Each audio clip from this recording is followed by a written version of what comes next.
Hello, ladies and gentlemen, and welcome to another episode of Kouryer Podcast. Welcome to the 7th episode.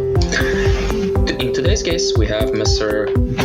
Castellino, Samson Castellino. He's a concept artist from Bangalore, India, mostly working on fantasy and sci-fi genre. I give a brief introduction to our audience. Could you please introduce yourself to our audience as well, in case I missed out on anything? Yeah, sure. So, first of all, thank you for having me. So, I'm a concept artist from Bangalore, India. I'm a 23-year-old. I just graduated last year, actually. So, yeah, nothing much. All right, now let's begin with our first question. Tell us about your journey. Were you originally studying arts and design, or you were pursuing another career path? So, as most artists, I basically started art all throughout my life. So, it was something that's natural that I always did. But I think in 2015, I decided I would take the art career and I would do an art degree in animation. So I did not think as a career, but basically just something for me to do. I always knew I wanted to do art, and once I did that, I think it was when I saw How to Train Your Dragon, and I just remember seeing the end scenes of How to Train Your Dragon, and I saw the concept art, and I just fell in love. As soon as I saw that, I just knew that I'm going to be a digital artist. I'm going to be an illustrator. This is what I want to do. So it started in around 2015. Yeah. All right, and for our audience who might not know, could you please tell us what is your main branch of design that you're focusing on, and tell us about your experience from the start till now on it, and what made you interested in it? And we basically knew that it was concept art, as you said, but could you dive a bit deeper in it? So the main reason I did art was not because it just felt good to me, like it was something that was interesting, but I didn't know the basics of it. So what I do is basically environment concept art. So I go more into creating worlds, problem solvers, so creating different places and illustrations. There are many varieties of concept art. So there are places where people only work on characters or weapons. So the field that I have chosen and what I feel I'm more strongly suited for is environments. All right. So basically environment concept art, is that correct? Yeah, environment concept art. All right. And tell us a bit more about the digital art and also local video game scene in India. How is it? Is it successful? Can a designer live off by the salary of it in India, or how is it exactly? Actually, like I don't. The mobile industry is really, really big in India. So we have a lot of gamers who are mostly focused. Companies that are mostly focused in mobile gaming, and not exactly like the mainstream AAA games. The thing is, I don't think people has yet to consider concept art a very big deal in India. So it is a struggle, but there are a lot of artists who are trying to create more studios, and yeah, it's something that we can see that is developing in the past 1 or 2 years. Interesting. And the next question is, how does your design process usually go? And by design process, I mean design for anything. For example, let's say concept art. That is your profession. Yeah. How does the from the zero to finish process usually go? What steps do you take? Could you explain the whole process to us? Yeah. So basically, it always starts with an idea. So you don't really need much. You just need like a sci-fi planet or a horror scene, or something small to build upon.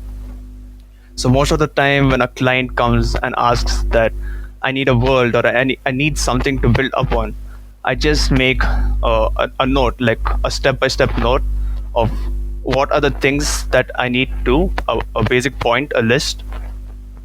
And almost the immediate thing that I always start with is sketches, just quick sketches, just random sketches to see what works. So I always do, the main focus of a sketch is to find my composition, to find my story, to see if it reads as an image. So that is always the first step to work on sketches. And after that, I just put it into Photoshop or work it with 3D, which is actually something that I've gone into more lately, working with 3D files. Yeah. All right, and the next question is, how do you see the future of concept art in general? And do you think the job will become another skill that an artist in a team should have, or it will become more specific, like there will be concept artists for each subject? And of course, they already are. Yeah. There already is, but what are your thoughts on it? Do you think it will become more specific and more valued, or it will just become another sub-skill that a designer should have in their resume? As I said, like concept art is very huge, and it's a requirement to be good in everything in concept art. So if you are a concept artist, you're required to have the fundamentals of everything. So you got to know how to do your 3D, you got to know your anatomy. So these are all the basic requirements of being. So I don't really know how the future would go, but as right now I can see AI taking over a lot with NVIDIA. So I don't really know what it's called, but it's an AI that with basic shapes can develop like very prominent images, mostly landscapes at the moment.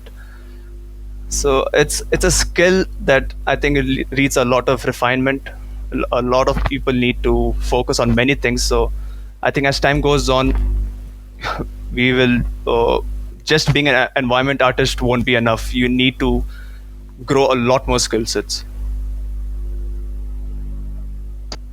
Well, yeah, exactly. Because although yes, there are AIs that can generate images at the moment, but I don't think they will ever reach the level of a high-end designer, because I don't think creativity is something that could be replicated. Oh, definitely. I mean, there's always the possibility. I mean, never say never, but I highly doubt it, because creativity, imagination, it's not something logical that could be mapped out. It's a wild animal. It will definitely not take over us, but it will definitely make our jobs a lot more faster. Well, yes, of course, It can be a good tool to assist the designers. Yeah. So the next question is, what technologies and softwares do you mostly use for your concept arts? And on a side note, what was the first software you started with? The absolute first software, and the one that I still use till this date, is Photoshop. There's nothing. I never got to try any other softwares for 2D, that is. So that is my main prominent software for creating art, is Photoshop. In school, I did study Maya, or Autodesk Maya. It was a good software, like, but I didn't really feel as comfortable in it, so I didn't really use it as much for my art. But as time progressed, and now the current trend, that is everyone really getting into Blender, which is free, and so yeah, I shifted more to using 3D, using Blender as my main 3D software. All right, and actually, I think in the Blender 2.8, I think a couple of months ago, they also added 2D animation and a bunch of new other features. That I think it's going to change the industry and standards a lot more. So the development of the speed Blender is growing right now is just insane.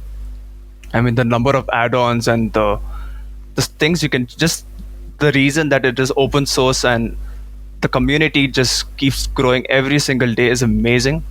So there's something out there for everyone for Blender. Yes, exactly. And the next question is, how to get noticed by other studios and how to present your portfolio as an artist, how to present your portfolio and your resume as an artist to someone who might be offer us a job in a studio or just as a commission. So I just graduated last year, so I am still in the process of creating my portfolio and applying for companies. So what I have seen and what I understand right now in this time is they always say that it's if you have a particular studio in mind, that you always have to tend your portfolio towards it.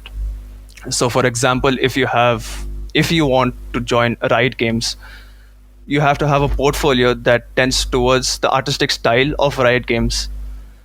But then the also thing that we need to understand is there are a lot of people applying to Riot Games and companies like big companies as this, and you cannot expect to always get selected. So I believe in having a diversity in my portfolio. So I try to make sci-fi. I try to make more uh, things more believable. Like, I think the key for me is to create multiple portfolios, something that I can suit it for many other studios, not just one particular studio. And I just feel like having a strong social. I couldn't get the word. Sorry. Uh, A strong social soft skills, you mean? an online presence. Yeah, an online presence. Huh? Yeah. So Instagram. So for me, that is the first thing I started using was Instagram, and I hear that Facebook is really great for socializing with people to get in contacts with the other artists. So the number one thing that works for me is ArtStation, which is like a godsend for concept artists. The amount of inspiration that is there on and the clients that have their eyes over there is massive. So if you want to get into the industry, especially concept art or illustrations, you have to check out ArtStation and have a presence on Instagram. But Instagram is more to show the quantity of your work and but it's really hard to grow. But if you want to have a professional portfolio, you have to use, in my opinion, ArtStation. All right, now let's get a bit technical. For example, for some of our audience that might be listening, they are just new to the whole design thing. Some of them might be, and they're just passionate and always been interested and always had that itch to start something. And for me, for example, a couple of years ago, the thing that really sparked me to pursue art in general was concept arts. And concept art was my first passion, actually. And the thing was, you get so overwhelmed when you want to learn it. For example, first you should learn anatomy, perspective, light theory, color theory, a lot of things. And the other thing is, when you want to get into Photoshop, at first it gets so intimidating. There's a lot of brushes. There's so many things that you need to learn, and most people just give up at that point. So for those people who might be confused, what is the best way to start art and concept art in general? Like the best, a roadmap, if you will. Yeah. I'd say don't think much. If you're trying to get into the field, you're obviously doing it because you love it and you have a passion for it. So it's really important to learn the fundamental skills like anatomy and perspective. But the thing is, it as you said, it gets really overwhelming for a new person. So what I did at first was I didn't really care about it. I just wanted to create art. So I just painted. I just took open Photoshop. I made mistakes, made a lot of mistakes, but it didn't really matter because I was just doing it for the sake of doing it, because it was something that meant natural to me. I didn't want to learn. I just basically just made art just for fun.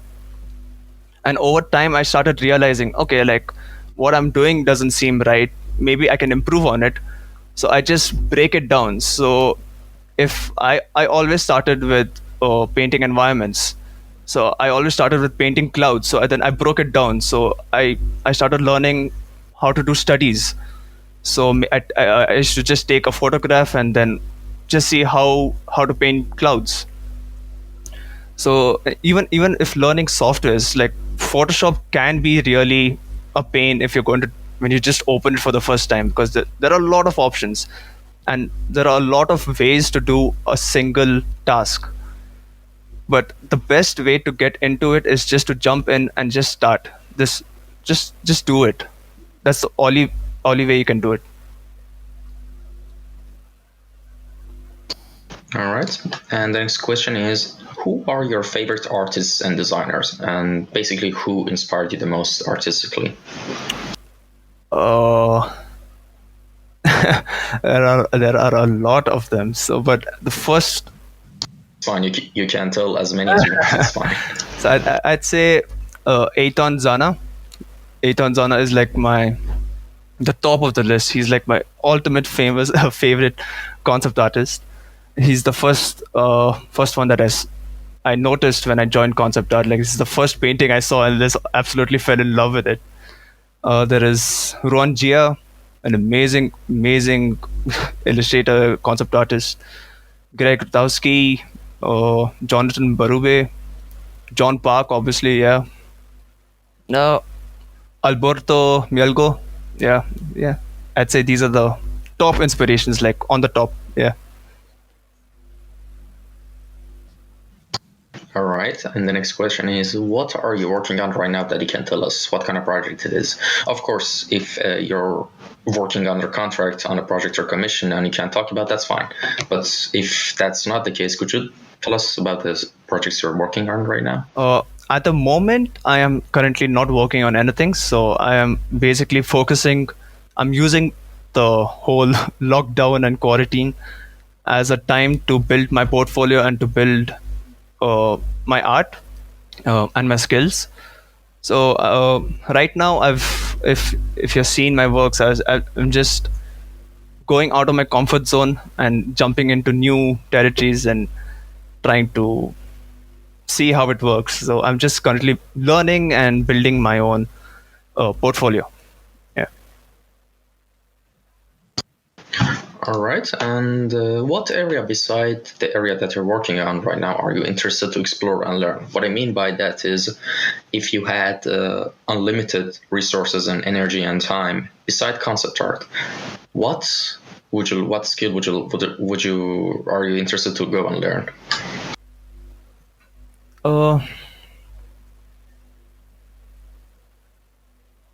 I think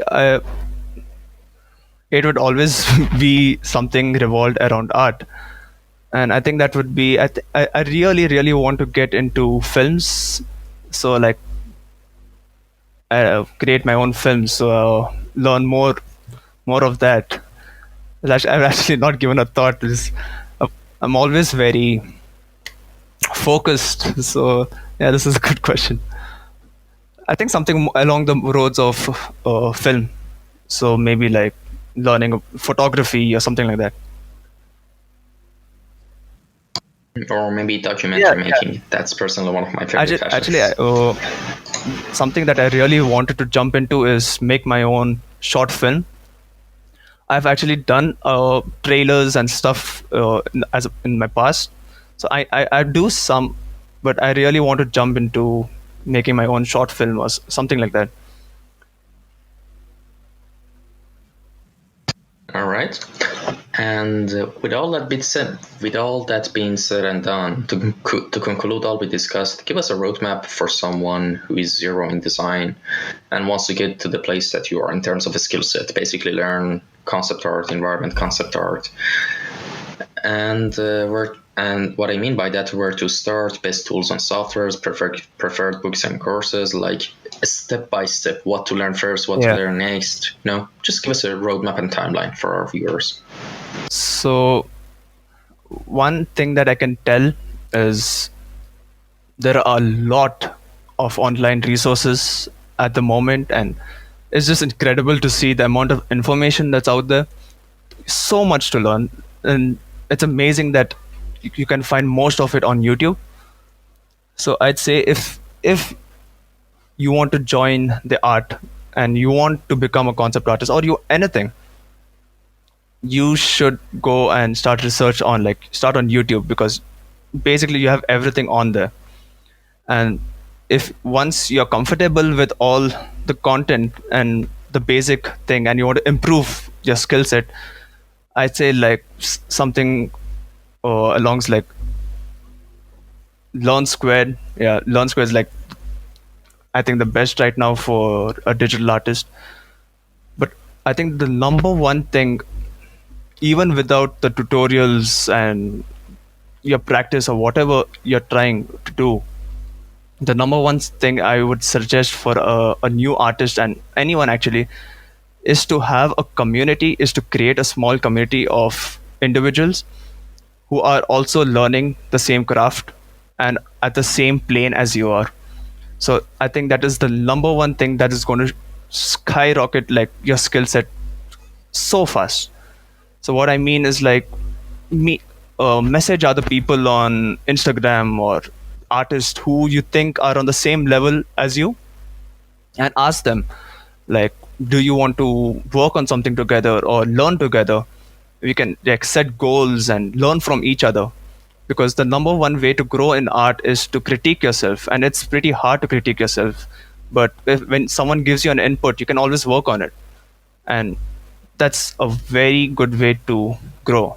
So ever since I started, I always struggled, and I could see that my growth was always slow because I thought that I'm self learning. I just look at the videos or tutorials and just practice, but that is just not enough sometimes. But when you meet another person who has the same skill set as you, who or has the same mindset as you, and you start learning from each other, it's just going to multiply. It just multiplies really fast, and you're going to learn so much more. So always find a community, stick with them, learn from them, share your knowledge, and you'll just see your growth amazingly.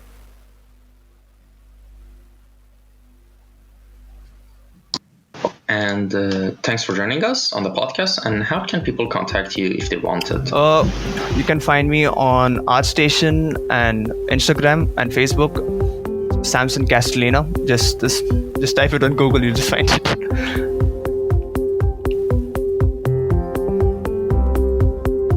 All right, thank you for joining us. And we reached the end of the episode of the podcast. Thanks everyone for tuning in. Take care. Have a good day. Bye.